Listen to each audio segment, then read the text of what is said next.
राम रहीम की पैरोल को लेकर हरियाणा के जेल मंत्री रंजीत चौटाला ने एक बार फिर प्रतिक्रिया दी है। रंजीत चौटाला ने कहा है कि राम रहीम की पैरोल को बढ़ाए जाने को लेकर कई अफवाहें फैल रही हैं जो बिल्कुल निराधार है।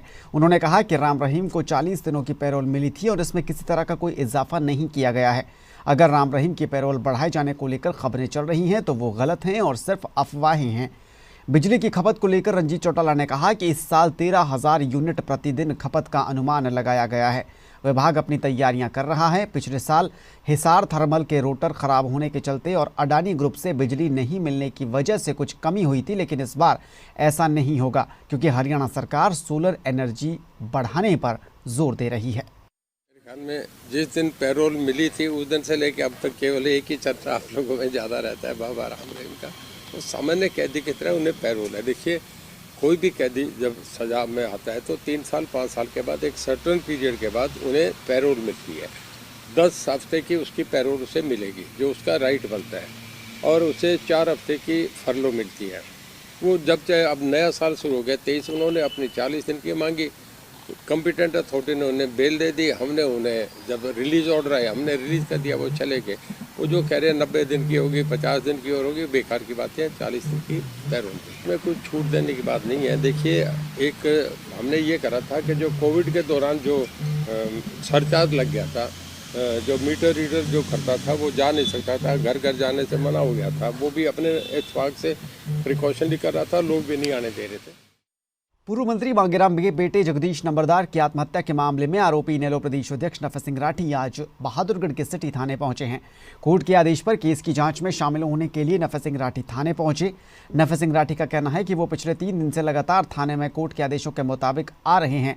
उनका कहना है कि वो मामले की जाँच के लिए गठित की गई SIT के सामने कुछ अहम बातें रखना चाहते हैं, लेकिन पुलिस अधिकारी उन्हें बुला तो रहे हैं मगर वो खुद मिल नहीं रहे। नफे सिंह राठी ने एक बार फिर से इस मामले की CBI जांच करने की भी मांग की है। उन्होंने पूर्व मंत्री मांगेराम के बेटे जगदीश नंबरदार की आत्महत्या से पहले वायरल ऑडियो क्लिप पर भी सवाल खड़े किए हैं। उनका कहना है कि ये ऑडियो क्लिप किसने बनाई और किसने वायरल की, इसकी भी जांच की जानी चाहिए। देखिए, माननीय कोर्ट के आदेश है कि शामिल तफ्तीश होना है। परसों भी हम आए थे, कल भी आए थे। परसों तो कल का टाइम दिया था और कल आए तो SHO साहब 26 जनवरी के प्रोग्राम में बिजी थे। आज का टाइम दिया था, आज आए तो SHO साहब को जज्जर जाना पड़ गया, जो ये बता रहे।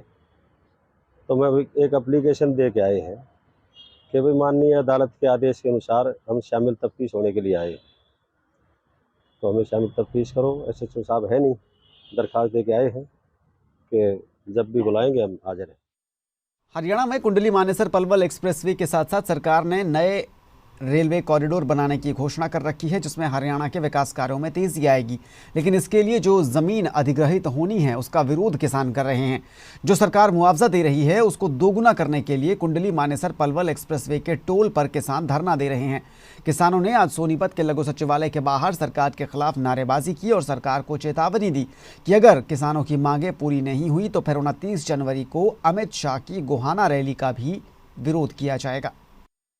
देखो, इतने दिन हो गए यहाँ पे आंदोलन चल रहा है जमीन के मुआवजे को लेके। KMP के साथ जो रेलवे लाइन निकाली जा रही है वहाँ पे तमाम गाँव में 5-5, 7-7 करोड़ का किला हो गया, लेकिन सरकार कह रही है कि मात्र 50 से 60 लाख का मुआवजा देंगे। तो आज यहाँ पे किसान इकट्ठे हुए हैं और जो देश के केंद्रीय राजमार्ग मंत्री हैं आदरणीय नितिन गडकरी जी, उनको किसान अपने खून से हस्ताक्षरित पत्र यहाँ देंगे। यहाँ पे जो भी जिम्मेदार अधिकारी होगा उसके माध्यम से उनको पत्र भेजा जाएगा और उनसे स्पष्ट मांग करी जाएगी कि आदरणीय आप इस पूरे चीज़ में आप हस्तक्षेप कीजिए और जो KMP है उसको नेशनल हाईवे का दर्जा दिलवाते हुए आप कलेक्टर रेट दोगुना करवाइए और जो 2013 का भूमि अधिग्रहण कानून है उस भूमि अधिग्रहण कानून के अनुसार कलेक्टर रेट का 4 गुना मुआवजा किसानों को दिलवाइए।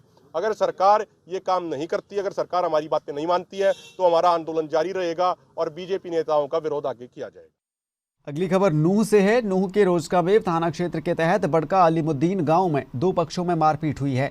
आपसी रंजिश के चलते ये मारपीट हुई है और फायरिंग और पथराव भी हुआ है।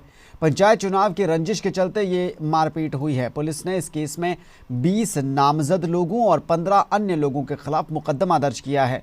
रोजकामेव पुलिस ने बड़का अलीमुद्दीन गांव के पूर्व सरपंच अलीजान समेत 3 लोगों को गिरफ्तार भी किया है।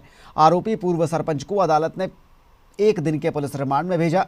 पूर्व सरपंच से पूछताछ की जा रही है। बड़का अलीमुद्दीन गांव में भिड़े 2 गुटों के बीच पथराव और फायरिंग का वीडियो भी सोशल मीडिया पर वायरल हो रहा है, जिस पर अब पुलिस कार्रवाई कर रही है। जी देखिए, बड़का अलीमुद्दीन एक जगह है, रोजका में गांव है। वहाँ पे चुनावी रंजिश के मद्देनज़र एक लड़ाई झगड़ा हुआ था, जिसमें कि फायर भी हुआ है। विभिन्न धाराओं में मुकदमा दर्ज किया गया है और इसमें हमने 3 लोगों को गिरफ्तार किया है तुरंत कार्रवाई करते हुए, जिसमें कि एक अली जान है जो कि पूर्व सरपंच भी रहे हैं, राशिद है और शौकत है। और जिनको अली जान को 1 दिन के रिमांड पर लिया है, उनसे पूछताछ जारी है और जो बाकी 2 को एक्यूज्ड हैं उनको जुडिशियल भेजा गया।